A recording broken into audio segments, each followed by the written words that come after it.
আল্লাহর রাস্তায় দানের দৃষ্টান্ত চারা গাছের মতো। যেই চারা গাছ রোপণ করে দিলে সেখান থেকে শীষ গজায় 7টা।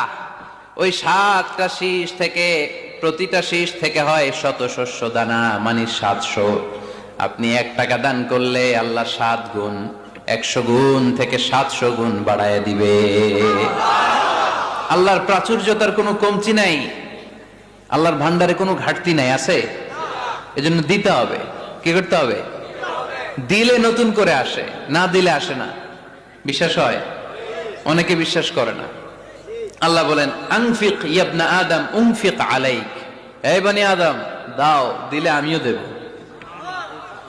অনেকে আমরা ধরে রাখি দেখে নতুন কিছু আসে না। আপনার হাতে 5 কেজির একটা বস্তা, তো এটা ধরে রাখলে আরেকটা নিতে পারবেন? এটা ফালাই দিলে না 10 কেজি ধরতে পারবেন? কথা কয় না? 5 কেজির এটা দিয়ে দেন,